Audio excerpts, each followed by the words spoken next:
tarde, pessoal. Então, vamos retomar. Então, agora a gente tem mais uma palestra, e logo mais com o professor Carlos, e logo mais com o professor André.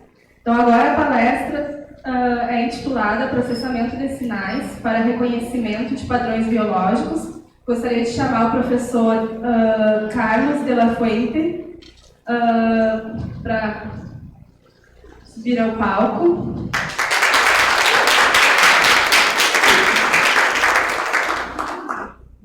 Vou apresentar o professor Carlos.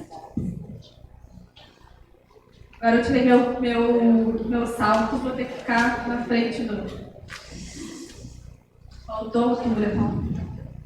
Então, o professor Carlos de la Fuente recebeu o grau de bacharel em fisioterapia na Universidade Maior, é mestrando em engenharia, ciências na Universidade Valparaíso, no Chile, e mestrando em cinesiologia e clínica e biomecânica na Universidade Metropolitana de Ciências da Educação. Em 2015, recebeu o prêmio de Jovem Pesquisador da Sociedade Internacional de Biomecânica e da Sociedade Brasileira de Biomecânica. Seus interesses de pesquisa incluem a biomecânica clínica, biomecânica cadavérica, processamento de sinais digitais e inteligência computacional aplicada à ciência do movimento humano.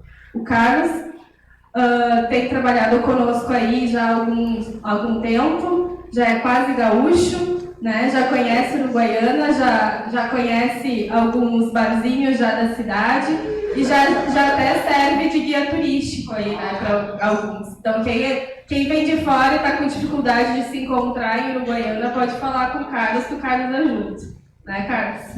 Então, Carlos, boa palestra. Contigo, então. Obrigado. Boa tarde. Vou tentar fazer essa primeira palestra em português, ou em portunhol.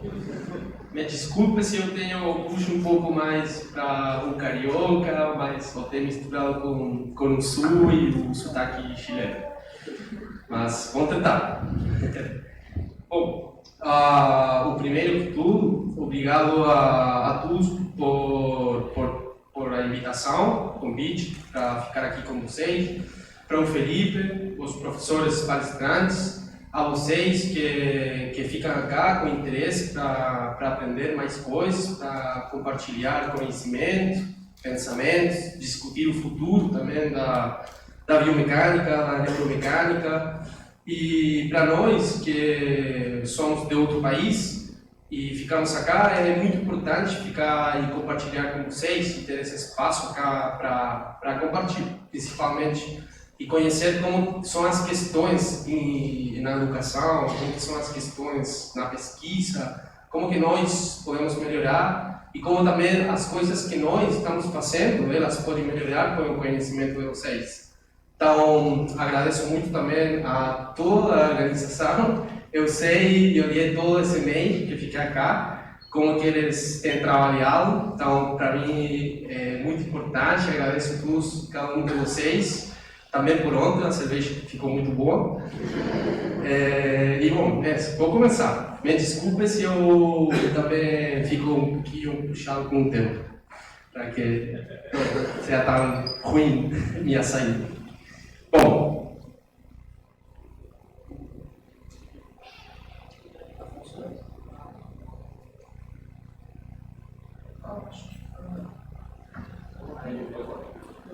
tem um delay?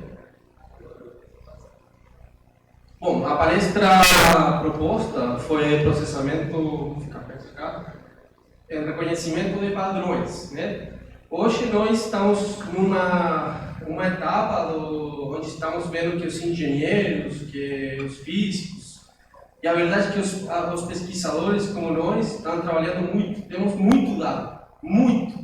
E o problema às vezes é o que faço com esse dado.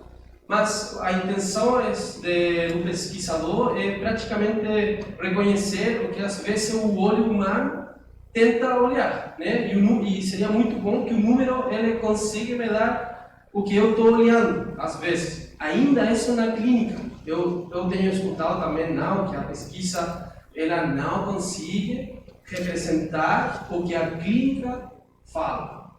Acho que muitos também têm essa experiência disso, né?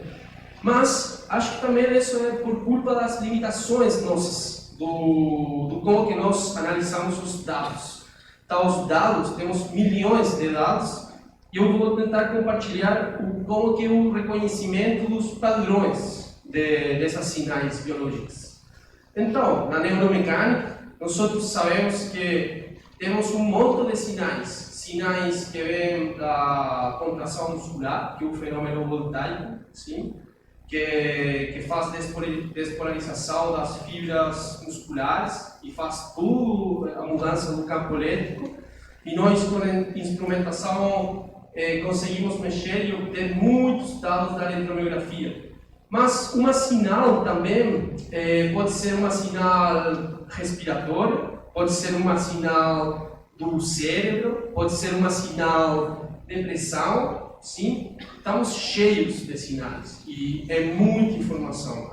E às vezes nós só pegamos um pico da sinal, quando os dados, talvez, eles está falando mais coisas que só o máximo. O jeito como é o dado, ele poderia talvez falar mais coisas. Uma sinal também pode ser, como a gente aprende no processamento de dados, pode ser uma sinal sintética, um cosseno, um seno, como nós vimos no ano passado na escola de inverno do processamento de dados. Pode ser sinal de cinemática. Alguém reconhece esse experimento de algum pesquisador? É um martelo e tem um objetivo aí. É do pesquisador Bernstein, o russo, que falava do controle motor e nasceu toda a teoria do delta model e coisas assim. E nós estamos cheios de sinais. Acá temos sinais matemáticos. Na neuromecânica, eu sei que vocês são muito bons para fazer os cálculos das cadenas cinemáticas, cinéticas, tudo que tem sido falado esses dias. Com os vetores, né? Fazendo cálculos ortogonais, eulerianos, como você gosta. Ou com quaternions, né? Também tem isso. Tem muito conhecimento da mecânica, mas a característica muito importante nossa é que também nós temos relacionamento com o sistema nervoso. Então, temos sinais de tudo lá, mas o que eu falava é que hoje nós temos muito conhecimento dos dados. E tem uma palavra aí que eu escuto muito, e acho que vocês também já têm escutado, que é inteligência artificial, sim? Mas deixa eu falar que esse é um termo muito antigo. Eu sei que está na cabeça e no ouvido de todos. Inteligência artificial. A inteligência artificial vai reemplaçar o trabalho. Vai criar um robô e vai fazer um fisioterapeuta no futuro. Esqueça, isso não é assim. A inteligência artificial, ela mudou muitos anos atrás o nome, porque os algoritmos matemáticos que utilizam eles ainda não são capazes de fazer uma inteligência como a que o ser vivo tem. Então, por um lado, isso é bom, mas também tem coisa muito boa que fica aí no aprendizado de máquinas, que seria o nome correto agora que nós utilizamos, o Machine Learning. Isso também tem outros como Deep Learning, mas é o aprendizado em máquinas, que ele tem relacionamento com Big Data, quando tem muitos dados, quando você tem inteligência artificial, alguns ainda trabalham nisso, e tem algumas conexões tangenciais, mas um termo muito antigo. Tem muitas conexões com a estadística, mas a estadística bayesiana, mais próxima à estadística bayesiana, de predições, como já a professora falou ontem. Mas a imagem que nós temos é que é o cérebro artificial. Mas a verdade é que são matemáticas. E vai ver algumas coisas que podem ser muito interessantes para nós utilizar e pegar padrões que poderiam ficar nos dados que você tem, mas ainda não temos explorado. E isso é interessante. Então, o Machine Learning, o que pode ser um Machine Learning? Se eu fizer a divisão de algumas coisas, nós podemos dividir em aprendizado que você não tem que controlar esse aprendizado, que é não supervisado, onde você tem que controlar o aprendizado dos dados que você está dando para ele. Por exemplo, se você tem um algoritmo que ele consiga reconhecer sua cara, sim, como já tem muitas coisas, ou o dedo digital, as digitais, as digitais do dedo, você faz um treinamento com o algoritmo matemático.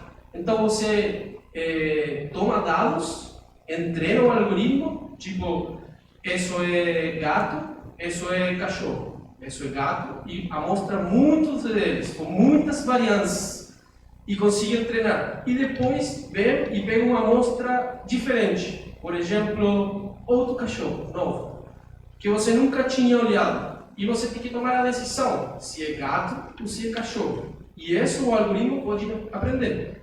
Para vocês poderia ser, eu tenho um padrão da corrida, eu ensino o algoritmo de um jeito, padrão 1, padrão 2, padrão 3, e vem uma amostra e eu posso classificar. E isso poderia ter muita implicância clínica para conseguir ajuda, como o aplicativo que tem feito a professora. Ela pegou muitas avaliações que ela conhece e fez um treinamento. Só que é muito importante saber qual é o algoritmo matemático que você vai utilizar para fazer isso, mas tem uma questão ainda mais importante e que é muito preocupante. E tem que ver que se você fez errada a coleta, tudo está errado. Você vai padronizar coisas que não têm sentido. Então, nossa participação nunca vai ser reemplaçada. Graças a Deus. Bom, esse é o aprendizado onde você ensina o algoritmo. Sim, pode ter redes neurais, pode ter várias coisas. E tem outro que você não faz ensino do algoritmo, tipo clustering, sim? Quando você não conhece a estrutura dos dados. O que estava sendo falado pela mesa redonda anterior, de tentar pegar o padrão dos idosos para tentar fazer uma nova caracterização. Talvez não é só uma, são várias. E você pode misturar e pegar as características essenciais que eles podem ter.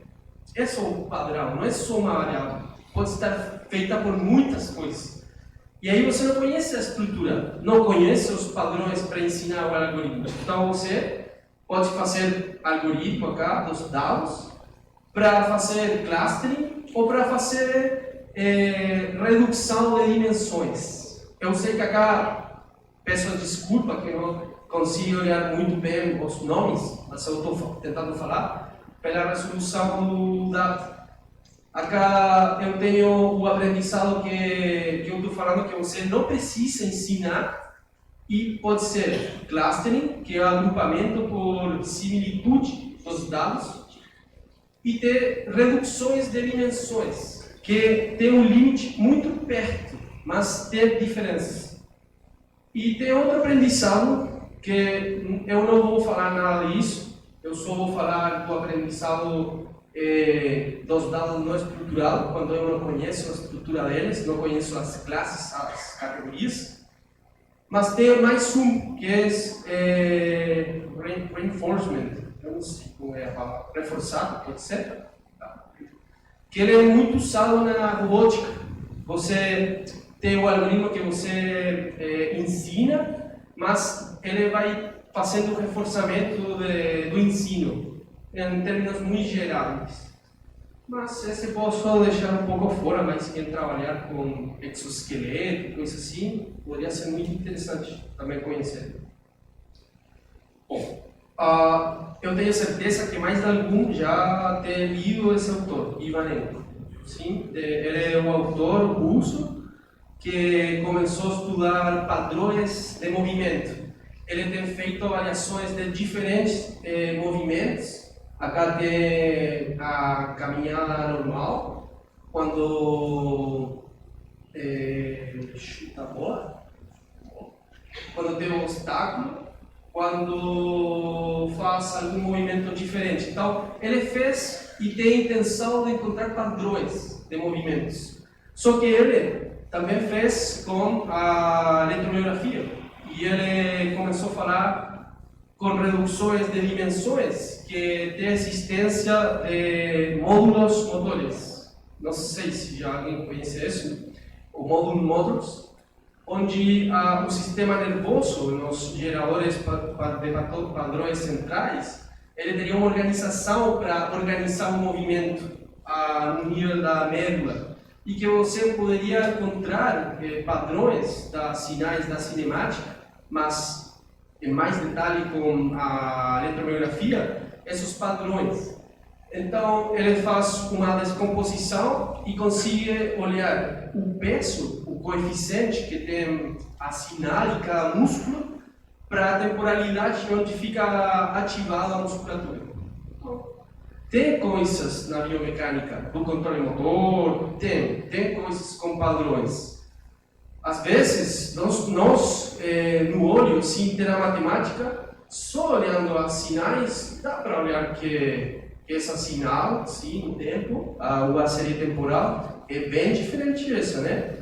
E poderia ser muito fácil pegar um pico do valor e falar, sim, estatisticamente são diferentes. E é muito provável que seja assim, se você tem a quantidade perfeita. Mas, como que faz nas transições?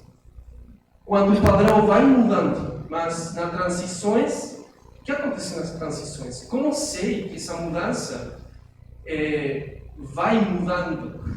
Sim? Porque com a estadística, de algum jeito, se eu faço com a estadística tradicional, se eu tenho as amostras suficientes, eu sempre vou ter aproximadamente um número, um tamanho da amostra, para falar que as diferenças existem, ainda sendo muito pequeno. Praticamente só se for igual. E a maioria consegue encontrar essas diferenças, mas às vezes é muito caro ter muitas diferenças. Então, a identificação de padrões, às vezes, pode ajudar a fazer o complemento das coisas. Não é só o valor máximo, o valor mínimo, ou fazer a segmentação com o conhecimento. Se isso realmente existe, se existe que essa sinal é diferente da outra, e esse padrão é diferente da outra, então talvez eu posso fazer outras análises. Eu poderia caracterizar essas sinais. E vou mostrar a vocês que não é só, talvez, a variável da cinemática. Talvez essa sinal você pode transformar em outra coisa. Ela está no domínio do tempo e dos graus. Mas, talvez, se você levar ela ao espectro ou a outra transformação, talvez consiga olhar as diferenças. E aqui você não consegue olhar entre ela e ela, talvez. Acá você está chutando a bola, mas essa sinal, se eu não falo para você que são diferentes, talvez você vai achar que essa é muito igual a essa, e que é do mesmo movimento, mas só ele está caminhando normal, ele está chutando a bola. Alguma coisa tem que ser diferente, né?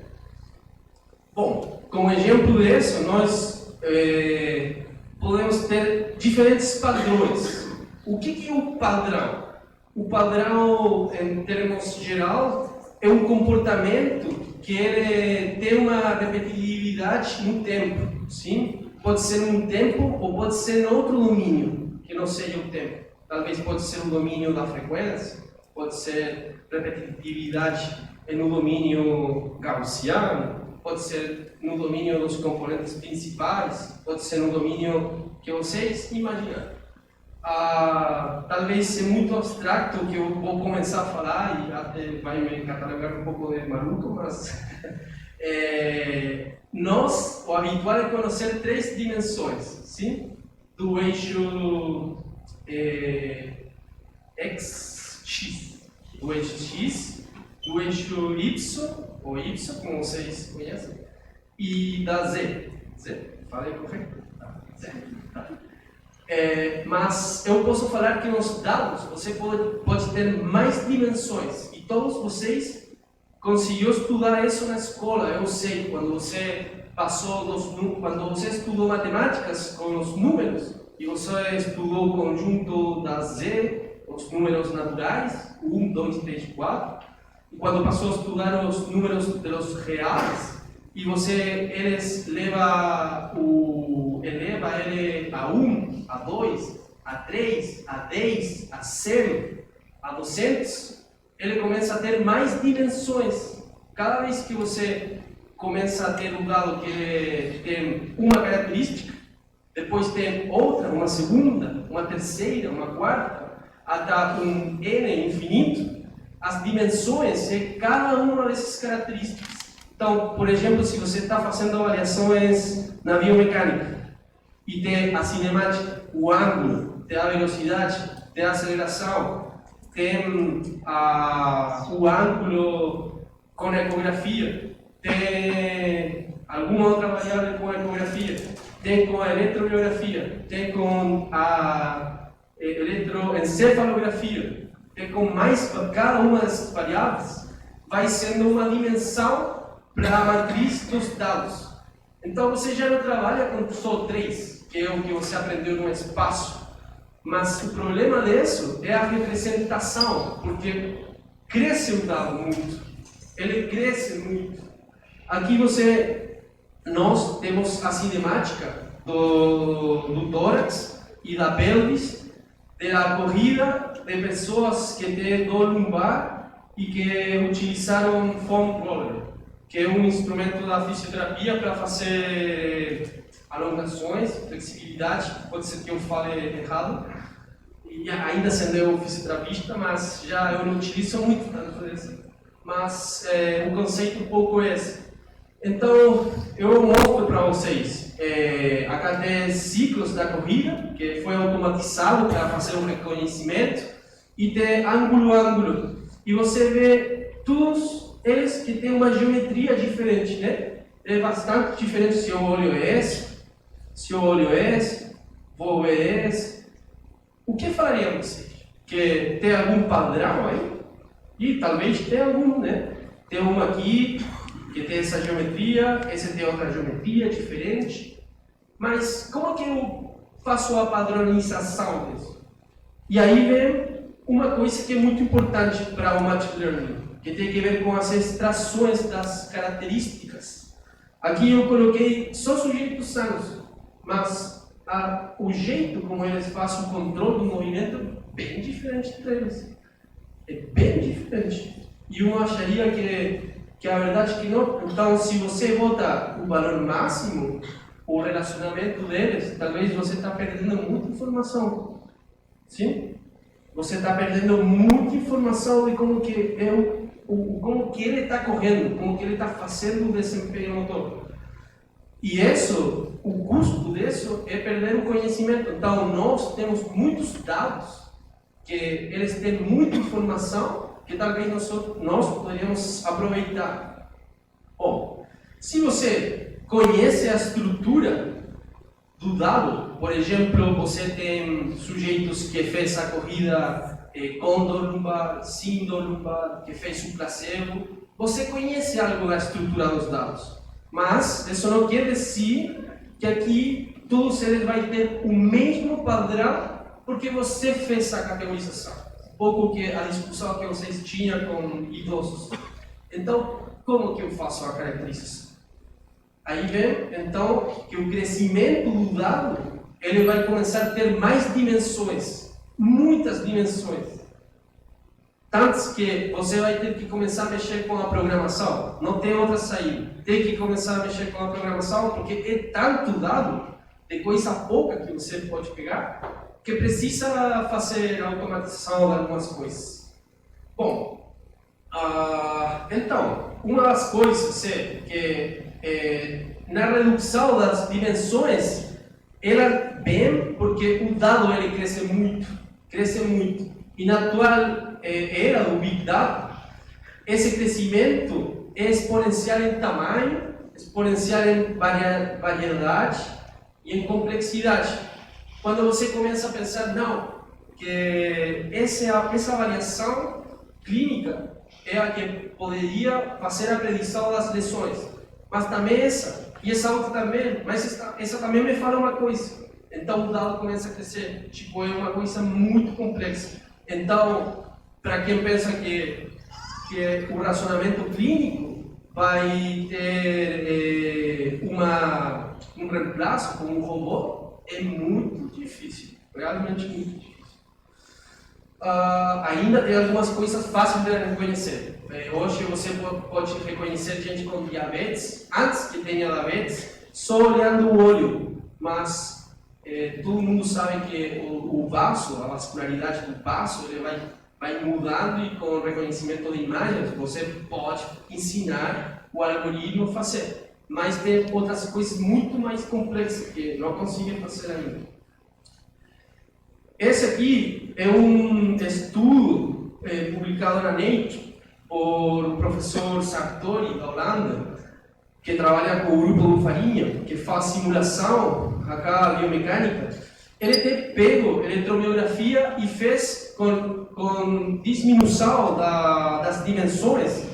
Ele fez diminuição das dimensões na taxa da frequência das unidades motoras. E com essa diminuição das dimensões, tal como o Ivanenko, ele conseguiu encontrar o padrão essencial para conseguir fazer a predição de como o controle do tornozelo ele poderia fazer em um momento específico. Então, com dados da eletromiografia, ele pode fazer predição. A mensagem é, a verdade, que você poderia pegar qualquer dado que for sensível, até poderia ser dado clínico ou alguma outra coisa, e você poderia fazer essa predição do momento, só que com a informação da eletromiografia você consegue fazer a extração das características com mais variabilidade, com mais peso, então consiga fazer uma predição melhor. Onde que fica essas características múltiplas e comum e que precisa diminuição de dimensões? Faz muito tempo que eles ficam nos documentos. Eu não sei se vocês alguma vez vê algum documentário que fala da... Eu não quero falar da religião, mas só quero falar que tem interpretações da Bíblia com reconhecimento de padrões. Não sei se alguma já viu isso, mas isso está feito com machine learning, porque você pode fazer processamento de palavras, pode fazer processamento de conceitos. Então, todos os qualitativos você poderia fazer interpretações com machine learning. Em imagem tem muito desenvolvimento com machine learning, onde trabalha com reconhecimento de coisas. Um movimento humano, se você vai mais para trás, poderia fazer com o telefone, poderia fazer com muitas coisas. E o reconhecimento dos genes também tem. E bom, na neuromecânica está aparecendo, e olha, e aparece no leito. Então, tem um desenvolvimento que nós temos que começar a mexer. Agora eu queria mostrar para vocês alguns exemplos de redução de dimensões. Nós tivemos uma solicitação de um esportista que ele faz salto alto e antes da competição ele cortou o tendão calcanear. Então, foi um caso interessante e nós fizemos a cinemática do vídeo e fizemos reconhecimento de alguns padrões, mas padrões da pele. Para quê? Para conhecer quando que ele tem cortado o tendão calcanear. Porque para nós, clinicamente, era muito importante saber como um atleta que tinha sido gravado, filmado, ele tinha cortado. Onde que foi? Porque a maioria das vezes o rompimento do tendão calcanear é só de pergunta à pessoa: como que você se rompeu? Não, eu tinha uma carga e rompeu. Não, eu estava jogando futebol e pensei que alguma pessoa tinha jogado uma pedra aqui atrás. Mas ninguém sabe bem onde que isso aconteceu. E nós utilizamos algumas técnicas para fazer o reconhecimento dos pixels e da pele, e fazer reconhecimento onde que teria os pixels mudado para conhecer o momento e fazer a descrição só quando que ele na cinemática tinha feito o rompimento. Então, para nós foi muito importante ter a publicação desse artigo com algumas ferramentas simples, mas para conhecer questões clínicas. Muito interessante. mas também tivemos que fazer transformações do dado. Isso que vocês veem aqui é muito antigo, é o Fourier, mas o Fourier nas imagens. Aqui a imagem tem duas dimensões. E o Fourier é um pouco diferente do Fourier que vocês conhecem na área de tomografia, outros sinais. E há que é um pouco maluco, tipo assim, parece um espaço, né? Mas alguma coisa, algum padrão aqui você pode reconhecer e pegar. É muito interessante. Então eu volto aqui. Tenho sinais, tenho padrões, eu tenho características que eu vou pegando. O dado vai crescendo, mas eu preciso fazer a redução dessas dimensões. Como que eu faço? Então aqui vem questões. Primeiro, o dado ele possui essa geometria para antes de fazer a redução. Ele tive que ter crescido, por exemplo, você poderia caracterizar um fenômeno com as integrais, ou um nível que você quer, 1, 2, 3, o que tem algum significado para você na neuromecânica, com as derivadas, com matemáticas fractais, se você mexe com matemáticas fractais, eu não mexo, mas tem gente que faz, com momentos estadísticos. Os momentos estadísticos eles são muito usados para fazer caracterizações dos padrões. O que estou falando? Da assimetria dos dados, a kurtosis dos dados, a média, coisas conhecidas, só que para a linguagem da estatística, eles falam do momento 1, momento central 1, momento central 2, momento central 3, e cada um é uma representação de alguma característica do histograma dos dados. Então você pode começar a pegar características da geometria dos dados que você está tendo para tentar procurar padrões. E acontece isso, que o dado fica com muitas variáveis. Uma cinemática, ela começa a ter a velocidade, a acelerometria, o jerk, que é outra derivada da acelerometria, pode ter integrais, áreas, perímetro, não sei, pode ter muitas coisas. Mas também pode ter características que são da estatística. E um solo dado, essa geometria, começa a ter caracterizações muito grandes. E algumas vai ter mais variabilidade, sim, que outras. Então, algumas vai ter mais pesos estatísticos para conhecer esse padrão. Bom, esses dados aqui é o mesmo que está representado aqui com cores, para ter uma coisa mais didática. Só que o que está acontecendo é que estamos tendo muitos dados. Isso é um problema. Então, essas dimensões múltiplas, por exemplo, se você tem um cachorrinho, e o cachorrinho está nas 3 dimensões, ele vai ter projeções. Sim, vai ter projeções aos planos que você tem acá. Vai ter projeções no plano que fica cá, e cada um deles pode ser uma característica.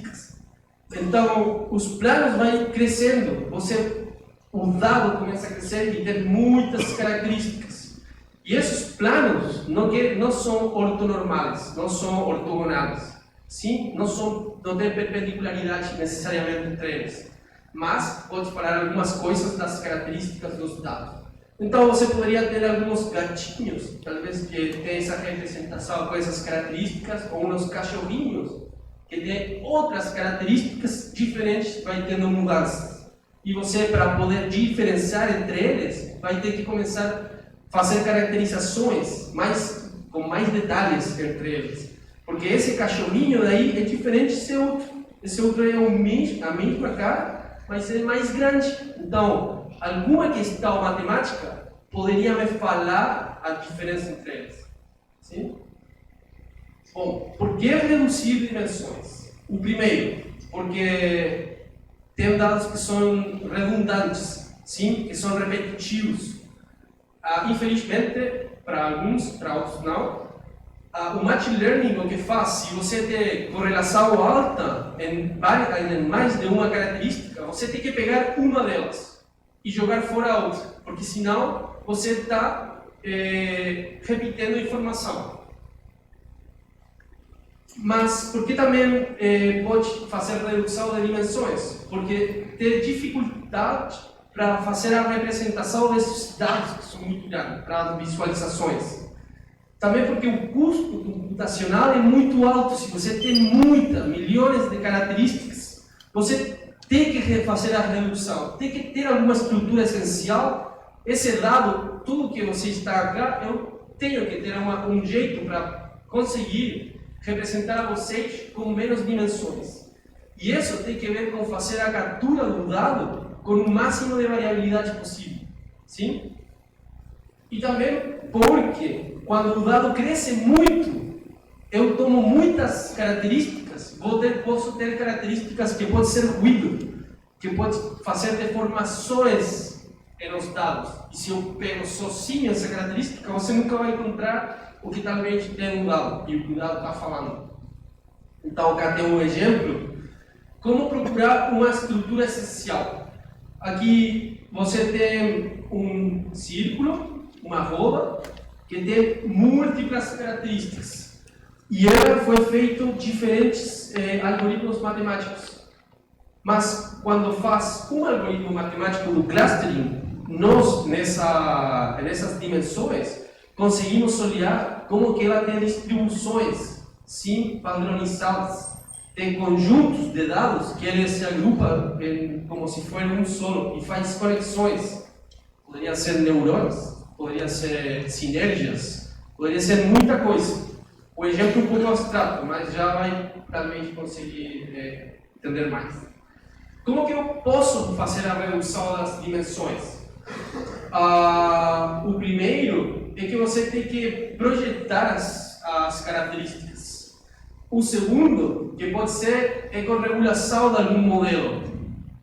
Ou, o que eu acho que é o que agora está tendo muito, que é misturar as múltiplas características. E você fazer reduções lineares e não lineares. Um exemplo disso são as sinergias musculares do músculo. Eu sei que vocês já alguns trabalham com matriz não negativa, que trabalham com componentes principais.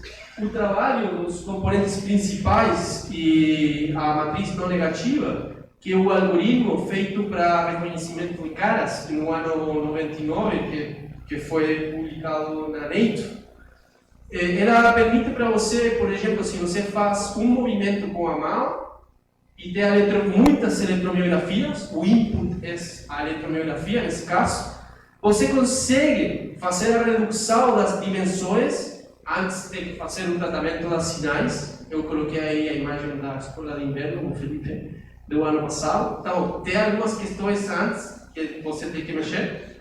Mas, passando essas questões, você pode aplicar algoritmo para fazer as reduções das dimensões. E isso vai ter uma organização da informação do seguinte jeito.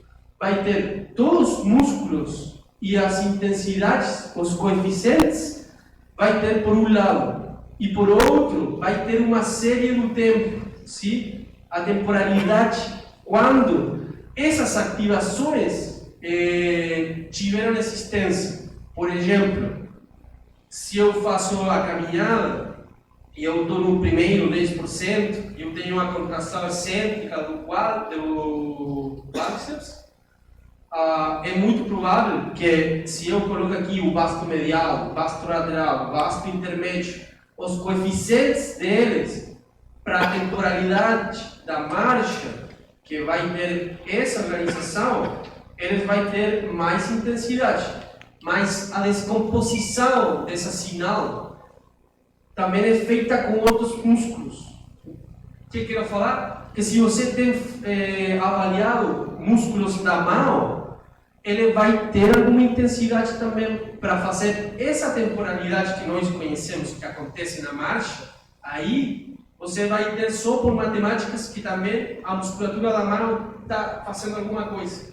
Mas aí tem coisa que não faz sentido às vezes com a biomecânica, que não faz sentido. Mas por quê? Porque é uma descomposição do algoritmo matemático, é uma combinação linear de todos os fatores. Então aí começa a redução das dimensões. Você tem que, às vezes, com alguns critérios, jogar fora, talvez, esses níveis de intensidade que não, talvez, tem muito peso e não faz nenhum aporte à sinergia muscular que você está reconhecendo. No resumo, esses sinais da eletromiografia, para qualquer tarefa motora, seja a marcha, seja o salto, seja a carreira, a corrida, seja qualquer coisa, vai ter coeficientes, vai ter descomposição no tempo, quando que o tempo tiver uma ativação do grupo de músculos, quando que tiver outro, talvez, temporalidade da ativação, e quando tiver outro. E aí faz um exemplo de redução de dimensões. Vou falar na matemática não, mas só rapidinho, que o modelo é muito simples. Acaba que vocês vê, quase que me vê, mas vou falar, acá vocês têm uma matriz, sim, onde entra todas as sinais da eletromiografia, ou entra todas as sinais da cinemática, e essa você faz a descomposição do produto cruz entre dois matrizes, e aí nasce a matriz dos coeficientes, que é a intensidade de como esses fatores que estão na temporalidade estariam atuando. E aí você fala, por exemplo, que tem tanta sinergia muscular e que essa sinergia muscular está composta pelos coeficientes que são mais altos. Bom, isso é multiplicação de matriz, mas tem outros algoritmos mais difíceis. Para o mesmo exemplo, o que pode entrar aqui é o espectro, por exemplo, das sinais na marcha, e ele faz a descomposição em duas matrizes. Essa letra que vem aqui, WI, não. Como que se fala? W. Em português é W, né? Tá. A H, W, e vocês veem que a multiplicação entre elas vai fazer uma descomposição linear, como uma combinação linear, onde você vai pegar os coeficientes, e se você dá uma olhadinha aqui, acá tem os câmbios das intensidades, que representa bastante bem, talvez, o que está acontecendo com as mudanças das intensidades do espectro de frequência no tempo dessa matriz aí. Mas essa outra H, aqui a G, também tem uma representação temporal e fala quando que aconteceu. E se você vai olhar aqui no tempo, você vê que tem dois picos grandes de câmbios da frequência no tempo. E ela é bem representada, então, quando acontece aí e acontece aí. Então, nas descomposições das sinais e na redução de dimensões, você pode fazer, ou poderia fazer esse modelo da descomposição das sinais.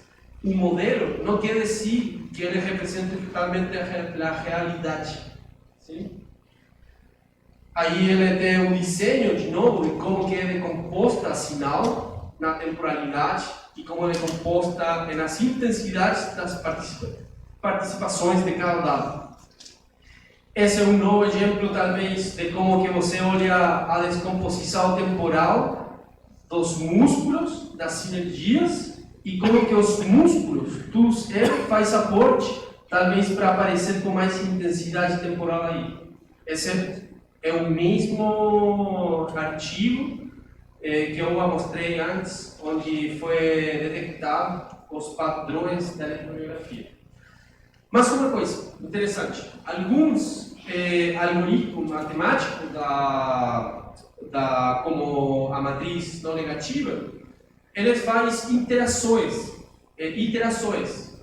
repetir o algoritmo uma vez, e outra vez, e outra vez. E se você faz isso com a matriz não negativa, quem já estiver trabalhando em sinergias muscular, vai ver que a reprodutibilidade do algoritmo é muito ruim. E às vezes, isso tem que ver com um algoritmo, com a taxa de aprendizado do algoritmo. Você, às vezes, o comportamento dos dados tem esse comportamento que não é linear. Sim? Você tem um máximo de algumas características, e você pega uma taxa de aprendizado e ele desce, como um gradiente.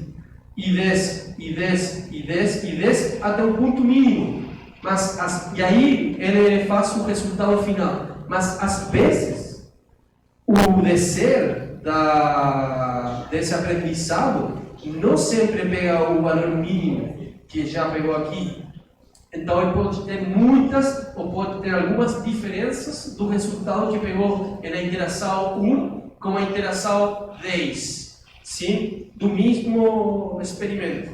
Então, muita gente que tem utilizado o algoritmo de a matriz não negativa ou outros com optimização do algoritmo, às vezes, com os mesmos dados, ele encontra diferentes padrões. E isso pode ser uma coisa para ter em conta. Bom, eu falei que temos redução linear e não linear. A redução de dimensões que você não conhece a estrutura, a intenção é conseguir fazer a separação dos dados, das classes. Tipo, eu tenho idosos que têm uma boa capacidade para caminhar, sei, que são rápidos, mas tem outros que são rápidos, mas quando ele faz o movimento de câmbio de direções, ele cai. Ou pode ter outras características. Então, tem muitos algoritmos que poderiam me ajudar a fazer a divisão dos dados. Só que os dados, às vezes, não têm comportamento linear, sempre. E aí precisamos de dados que ele consiga mexer com comportamentos não lineares, com curvas. E, principalmente, um dos câmbios, das mudanças que tem para isso, é a métrica, a distância que você utiliza para otimizar a função de custo do algoritmo. E às vezes utiliza, por exemplo, distâncias geodésicas, distâncias de Riemann, truths, que se conhece como mindfulness. Mas só para conhecer que os dados não todos os algoritmos funcionam bem se ele tem um jeito do dado ou tem outro. Vamos passar no clustering. Eu falei que tinha aprendizado de um tipo supervisado e não supervisado. O clustering, ele não conhece a estrutura dos dados, tipo você tem esse desenho desarrumado, e ele vai tentar fazer agrupação dos dados por similitude deles e tentar conhecer as classes em acordos padrões que você poderia fazer as classificações. Mas também tem outros que tem que ver com o machine learning. Por exemplo, você poderia fazer extrações das características, o que eu falei antes, mas com outros propósitos. Você quiser talvez conhecer quem tem o risco de lesão e quem não tem risco de lesão. Se você tem dados, você pode fazer treinamento desse algoritmo. Fazer a extração dos dados, isso significa fazer crescer eles, e depois fazer as classificações dos padrões. E você ensina, e quando vê uma amostra nova, o algoritmo vai trabalhar para identificar se ele é de uma classe ou é da outra. E ele vai falar, é de essa classe. E você pode reconhecer ele. Mas esse tem outro propósito. Mas no clustering, você não conhece a estrutura dos dados. Então, quais são os clusters principais que nós conhecemos? Temos principalmente dois mundos. Se quando você faz divisões iterativas ou aglomerativas dos dados, que tem nome heurístico, clustering techniques, onde você pode fazer divisões ou pode fazer aglomerações. Existe a palavra aglomerações? Não. E tem outro tipo de algoritmo de clustering que tem que ver com partições. Ele pode trabalhar com probabilidades ou pode trabalhar simplesmente com distâncias, com erro. Exemplo, clustering aglomerativo. Você tem um conjunto de dados e ele vai fazendo divisões. E vai fazendo divisões. E vai fazendo divisões. E divisões, até que você não conseguir fazer mais divisões. Esse é um tipo de clustering e você não conhece a estrutura dos dados. Mas tem outros que você tem dados desse jeito aqui na esquerda e você poderia fazer medições das distâncias. Por exemplo, aqui tem separações de dados, sim? E talvez tudo é a mesma variável, mas na mesma variável, talvez você tenha subcategorias mais pequenas. E você poderia dividir elas pela distância que elas têm entre elas. Esse dado, no centroide desses dados, é diferente. É diferente e ele tem uma pertença mais próxima para a divisão que foi feita aqui que para a que tem cá, ou a que tem aqui, ou que tem aqui. E tudo isso você pode medir. E você pode fazer o algoritmo tirar centroides, que seria o algoritmo mais fácil, tirar centroides em qualquer ponto do espaço várias vezes e fazer medições dos dados a esses centroides, até que alguma iteração ele vai cair no ponto que fica por aqui, para fazer as medições que esses dados têm pertença para eles, que têm pertença para esse grupo e que têm pertença para esse grupo. Bom, esses clusters, eles fazem medições com métricas, com distâncias. Tem outros clusterings. Bom, esse é um pouco discutível. Alguns falam que pode ser clustering, outros falam que é só reduções de dimensões. Mas, quando você tem o uso ou emprego dos clustering com um modelo, por exemplo, com redes neurais, alguns falam que ele é um clustering, outros não, que o jeito dele é só redução de dimensões. Mas, você pode encontrar padrões. Por exemplo, acá, tem usado o mapas organizativos próprios. Acho que esse é o nome em português. Ou Self-Organized Maps. Onde você faz trabalhar uma rede neural e essa rede neural você não ensina muito, mas consegue pegar algumas distâncias e fazer agrupações de coisas. E isso que você vê aí é como o parlamento dos Estados Unidos, o Senado, ele faz votações para diferentes coisas. Por exemplo, vou inventar, para não dar problema, mas aqui você poderia falar como que pensa o Senado dos Estados Unidos para o preço do petróleo. E você pega um padronizado.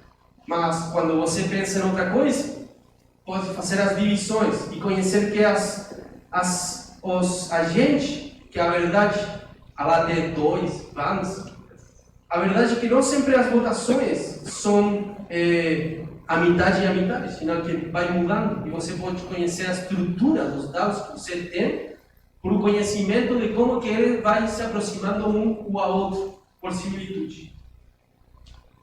Outros algoritmos dos dados, tem muitos de clustering, onde você pode dar uma olhada e trabalhar talvez um pouco, pode ser com o Python, e pode encontrar que tem diferentes algoritmos para fazer o reconhecimento do comportamento dos dados. Mas se você dá uma olhada rápida, por exemplo, acá esse algoritmo tem encontrado 4 clustering para esse comportamento, mas isso está errado, porque cá só tem 2, se você olhar bem.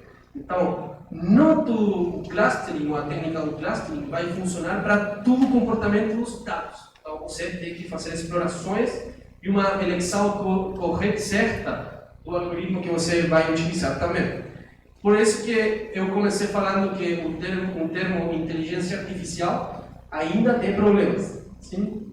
O reconhecimento não é perfeito e você tem que trabalhar com os dados. A organização da rede neural que eu falei, ela tem uma equação e é um algoritmo que ele trabalha por competição dos nodos das neurônios. E você, nessa competição, tem que fazer programação de algumas coisas, como a taxa de aprendizado, tem que fazer algumas coisas, como os neurônios, eles vão se organizar aqui. Você pode ter muitos neurônios e várias capas, layers, para tentar organizar a informação. Sim? E ela, no momento que ela vai se organizando, de alguma forma, na interação, ela trabalha desse jeito até conseguir fazer a convergência do algoritmo para o que você está trabalhando nesse momento. O resultado desse jeito de classificação é esse aqui, que você vê distâncias e o core mide a similitude. E você pode, os nodos, olhar se ele tem algum tipo de proximidade, de similitude, e poderia conseguir fazer alguma técnica do clustering após de reconhecimento de padrões. Para que tudo isso que eu estou falando, talvez alguém pode me falar, bom, mas isso não tem aplicação na fisiologia, isso não existe, é só sintético, e é muito novo. A verdade é que tudo isso cá é muito antigo. E uma das coisas onde ele tem muitas aplicações é na fisiologia, na descomposição de unidades motoras. Há muito tempo o esforço para identificar as unidades motoras com as sinais da eletromiografia vem usando algoritmos de reconhecimento, de clustering e também de classificações, para conhecer como que assinar os padrões do comportamento da eletromiografia, ele vai se repetindo em um tempo e ela teria alguma representação da taxa da frequência, sim? E com o algoritmo você consegue fazer esses gráficos que são muito antigos. A primeira vez mais antiga em um tempo, ele tem feito com óleo, mas agora tem a possibilidade de fazer vários algoritmos para melhorar esse reconhecimento. E se você vai olhar, tem algoritmos muito antigos, de anos muito antigos. Também tem alguns novos, sim, e onde tem misturança de aprendizado supervisado, de aprendizado não supervisado, onde tem clustering, onde tem tratamento de sinais. Para quê? Para o esforço de reconhecimento de padrões. Aqui eu quero mostrar mais rapidinho alguns outros exemplos de aplicações na biomecânica, neuromecânica. Nós temos publicado um artigo onde utilizamos acelerômetros para identificar os padrões da respiração.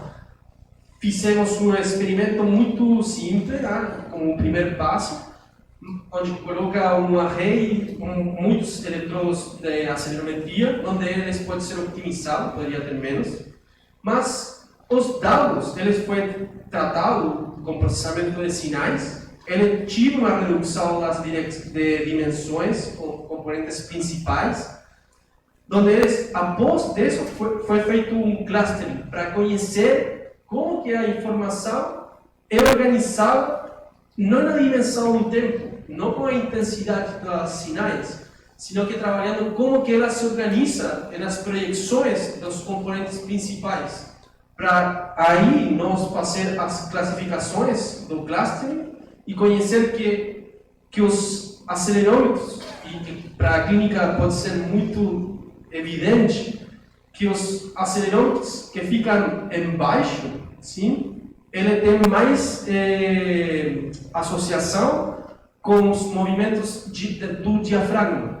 E os que tem para cima, ele tem mais associação com os movimentos da respiração, que é mais superficial. Por exemplo, você poderia fazer um reconhecimento à distância para crianças que têm problema respiratório. No Santiago, onde eu fico, com a poluição, isso é muito importante. Você poderia fazer reconhecimento de padrões com acelerometria, de como que está respirando uma pessoa e fazer alguma predição de algum acontecimento importante que poderia acontecer. Mas também poderia fazer em algum movimento que não seja a respiração, que seja alguma outra coisa, uma queda, o que seja.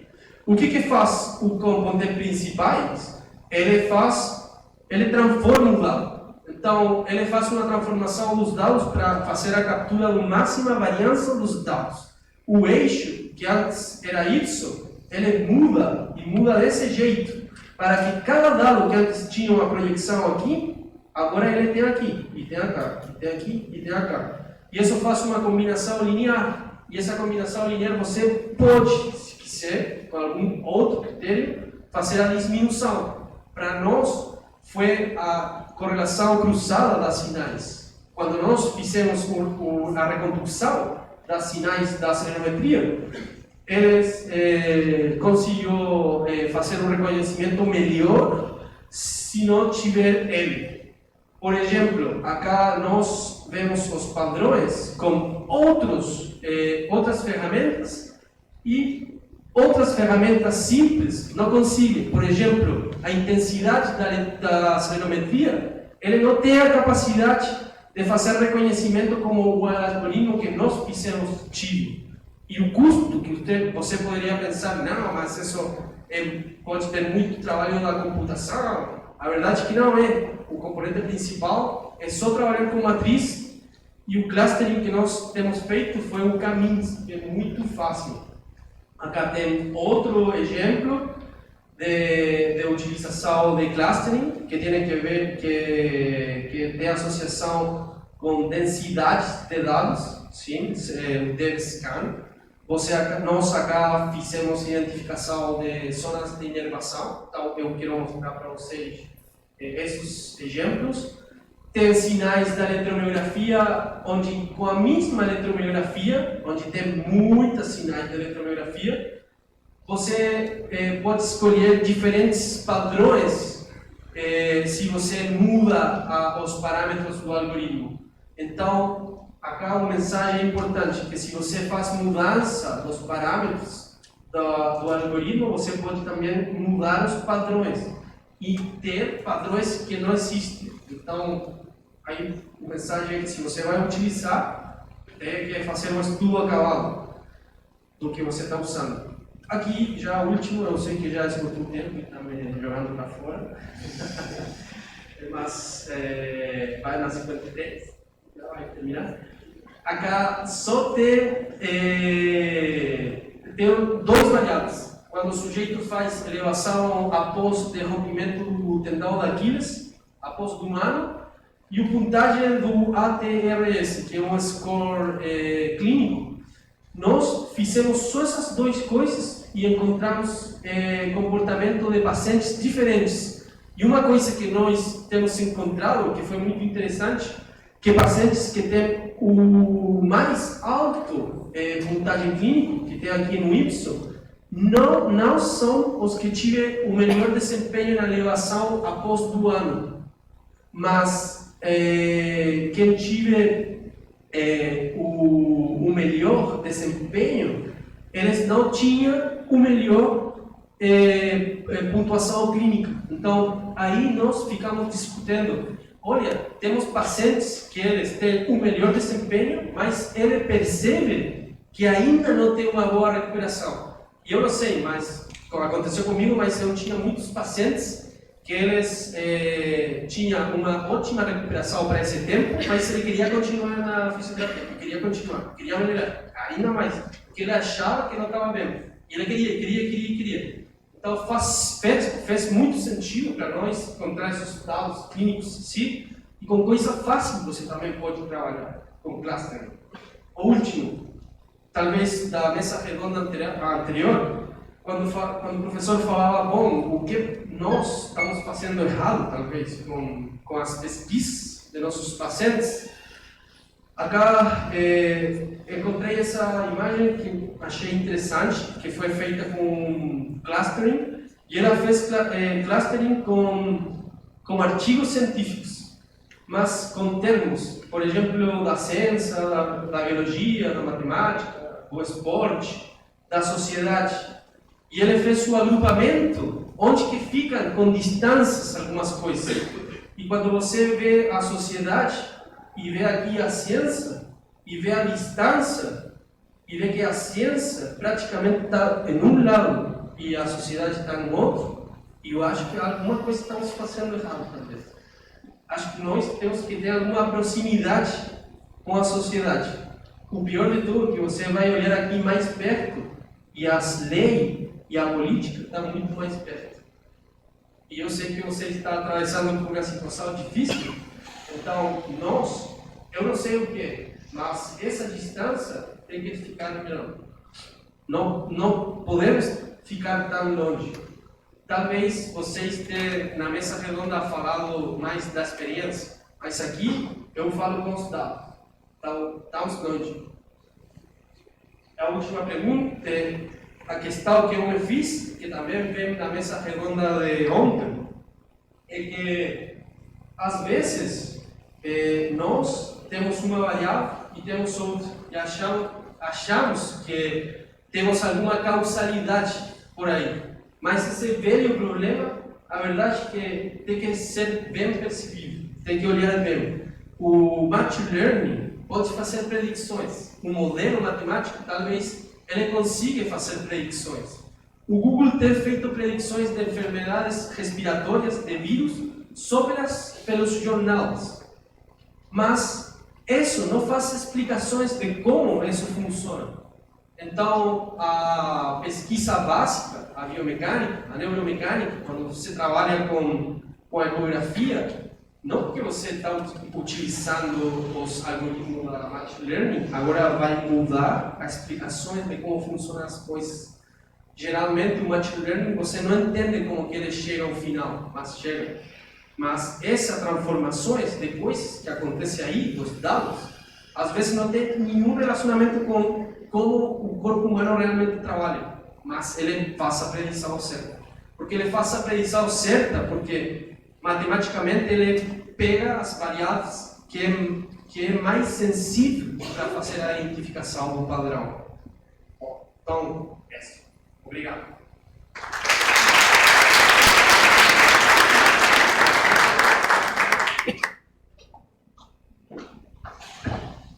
Obrigada. Agora estamos abertos a perguntas.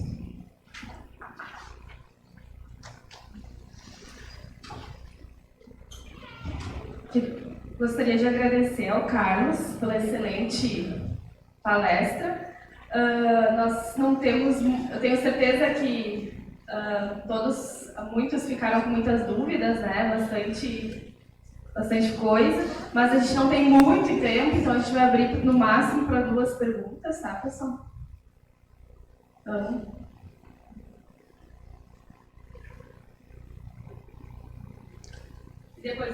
E depois o professor André, que está... Daqui a pouco eu estou concorrendo com Desculpa, não é? Eu vi que você apontou o Python e eu vi muito o MATLAB, mas o que me chamou a atenção o R. Pode falar um pouquinho só como você tem usado esse software, ou se você tem usado, porque eu fiquei curiosa. Tá, sim, eu coloquei as imagens, acho que não falei muito desse, né? Eu peço desculpa. Eu coloquei tudo isso, você tem que ter ferramentas hoje, né? Eu falei que você precisa mexer com a programação, se quer trabalhar com padrões ou análises de dados. Eu trabalho mais hoje, eu vou reconhecer que é uma deficiência minha, já que eu estou com confiança com vocês.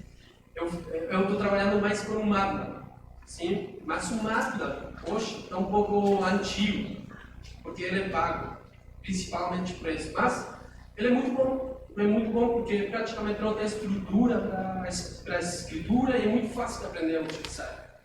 E se você conseguir ter um pouquinho mais de matemática, você pode fazer a escritura muito fácil. Se você passar o Python tem algumas vantagens.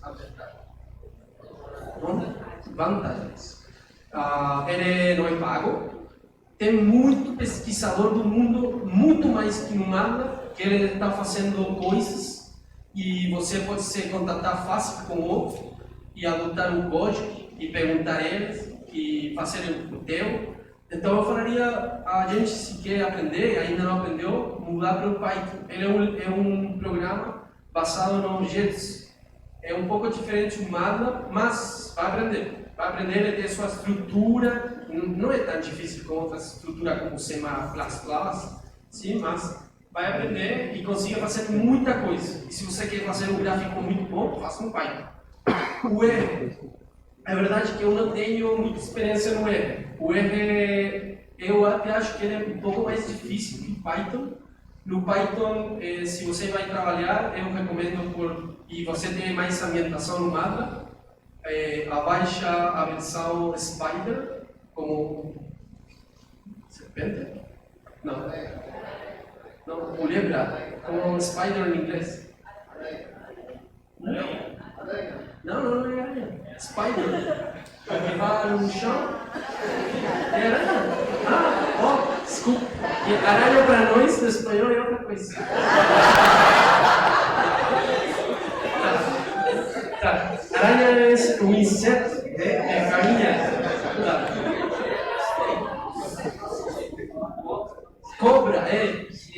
Cobra, sim. Esse que eu estou falando. Tem uma imagem de spider. Sim. Como... Sei lá. É anaconda. Anaconda, sim. Tem, tem o software onde você pode visualizar o Python. Fica outro software de visualização que tem nome Anaconda e a versão pequena dele é o Spider. Sim? Mas se você vai mexer, utilize ele porque tem um ambiente muito parecido com o MATLAB. Agora, se você faz programação e mexe com o CMD do Windows e Linux, utiliza um Python antigo. Eu não utilizo porque eu sou muito ruim para programação, mas eu mexo, alguma coisa eu mexo. E o R, eu acho ele um pouquinho mais difícil, porque ele não é tão parecido com o MATLAB. Mas acho que ele tem um pouquinho mais de limitações que o Python. Mas, no fundo, se você consegue utilizar algum deles, já tem uma ferramenta boa. Se é o MATLAB, ele tem toolbox de extração de dados, ele tem toolbox de machine learning, tem toolbox de deep learning, tem toolbox de redes neurais, tem toolbox de tudo. Você pode fazer seus próprios toolbox, então, com o Python também. E no Python você utiliza livrarias. Então, um pouquinho diferente, ele é mais rápido. Se você quiser montar alguma coisa de aprendizado para real time, é muito melhor utilizar o Python. Essa seria a minha recomendação. E o R só para talvez estatística, mas no Python e no MATLAB pode fazer estatística também. Aí. Parabéns, Carlos, pela palestra. Não assisti, peguei da metade para frente, né? Mas você falou no finalzinho em questão de causalidade, só para ver se eu entendi corretamente. O machine learning está na moda, né? As várias técnicas, redes, processos de aprendizagem supervisionado, não supervisionado. Você quer dizer o seguinte: o fato de eu extrair uma informação do machine learning não implica que eu tenho um nexo causal entre variáveis de entrada, né, ou variáveis independentes, com o meu evento desfecho. É esse o raciocínio, eu consigo atribuir causalidade? Às vezes você poderia atribuir causalidade, mas o que eu estou tentando falar, se eu não falei também, é que o fenômeno biológico, o que acontece na biologia, por exemplo, vocês têm a equação para calcular a concentração do cálcio, do potássio, para gerar um potencial de ação, sim?